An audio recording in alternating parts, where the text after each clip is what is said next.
Next CM ఎవరు? ఇప్పుడు ఇదే ప్రశ్న ప్రతి ఒక్కరి మదిలో మెదులుతూ ఉంది. ఇంతకీ నెక్స్ట్ సీఎం ఎవరు అనే దానిపై ప్రజలు ఏ విధంగా స్పందిస్తారు అనేది మొట్టమొదటి ఎపిసోడ్లో అయితే చూసేద్దాం. ఇంకెందుకు ఆలస్యం, వచ్చేయండి. నెక్స్ట్ సీఎం ఎవరు వస్తే బాగుంటుందని మీరు అనుకుంటున్నారు? మేమైతే జగన్ అనుకుంటున్నాం. ఎందువల్ల సార్? మాకు బాగా నచ్చాడు, మాకు పథకాలు కూడా బాగా వస్తున్నాయి. అంతేకాకుండా ప్రభుత్వం బాగానే చేస్తున్నారు సార్. గత ప్రభుత్వంలో చంద్రబాబు నాయుడు పరిపాలన ఏదైతే ఉందో అదంతా చూశారు. ఆ పరిపాలనకి ఈ పరిపాలనకి తేడా ఏ విధంగా ఉంది? ఆ పరిపాలనలో అయితే మమ్మల్ని పట్టించుకున్న వాళ్ళు ఎవరు లేరు. ఈ పరిపాలనలో మాకు ఏంటంటే గ్రామ వాలంటరీగా ప్రతి ఒక్కరు ఇంటింటికి వచ్చి ప్రతిదీ మమ్మల్ని అడిగి చేస్తున్నారు. ఇంతకుముందు అయితే మేము ప్రతిదానికి పెద్దవాళ్ళ దగ్గర పరిగాల్సి వచ్చేది. ఇప్పుడైతే అది ఏం లేదు. ప్రతిదీ మాకు గ్రామ వాలంటరీ కానీ చదువు స్కూళ్ళు కానీ అన్నీ చాలా బాగా డెవలప్ చేశారు సార్. మొత్తానికి నెక్స్ట్ సీఎం ఎవరు అవుతారు? చంద్రబాబే గ్యారెంటీగా. నీకు అనుమానం ఎవరు అనుకునే బల్లే చంద్రబాబే. ఎందువల్లంటే ఆయన చేసిన పనులు అట్టున్నాయి, ఈయన చేసిన పనులు ఇట్టున్నాయి. ఇట్లున్నాయి వాకిట్లు. దానివల్ల ఈయన అనుకునేవాడే లేడు.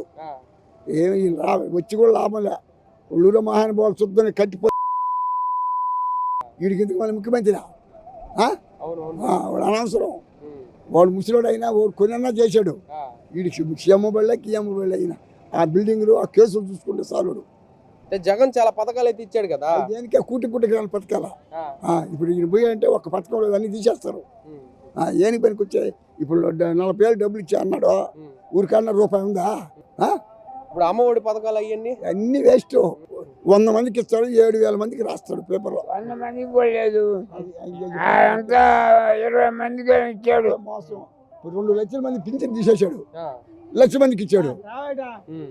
దానికని ఈయన నమ్ముకోబడలే, ఈయనకి ఓట్లు ఇవ్వబడలే, ఆయన సీఎం కాబడలే.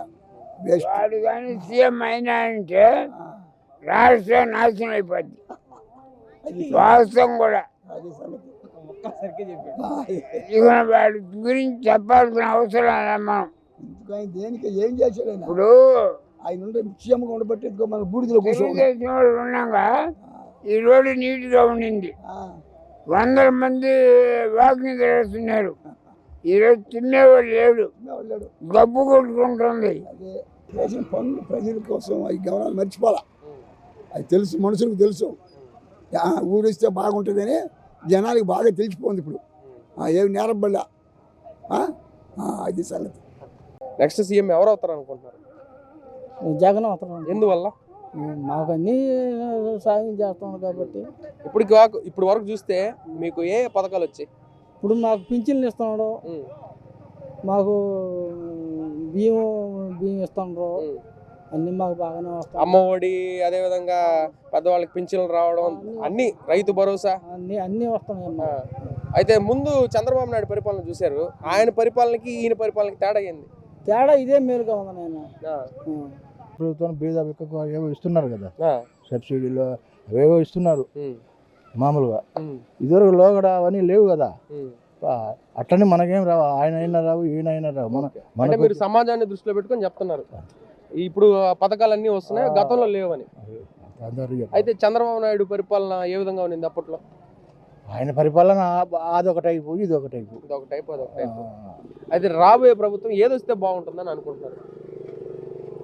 మామూలుగా మనం ఏది చెప్పినా ఇప్పుడు ప్రతిఫలం తీసుకున్నాడు జగన్కే వేస్తాడు ఆటోమేటిక్. అది మనం ఎన్ని కాదన్నా ఉన్నన్నా మామూలుగా వాళ్ళు జగన్ దగ్గర ప్రభుత్వం తీసుకుని 10 మందిలో 6 మందిని వేస్తారు కదా, వేస్తే ఆటోమేటిక్గా వస్తుంది, ప్రభుత్వం రావచ్చు.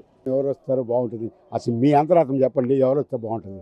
నాదేనుగా సార్, పబ్లిక్ పల్స్. మీరు ఒక సీనియర్ గా ఇప్పటి వరకు ఎన్నో ప్రభుత్వాలను చూసుంటారు కాబట్టి మీ అభిప్రాయం అంటే గతంలో ఏ విధంగా ఉంది, ప్రస్తుతం ఏ విధంగా ఉంది, ఫ్యూచర్ లో ఎవరు రావాలనుకుంటున్నారు? ఈసారి కానీ చంద్రబాబు నాయుడు అంటూ రాకుంటే మనం రాష్ట్రం వదిలేసి వేరే రాష్ట్రానికి పోవాలా.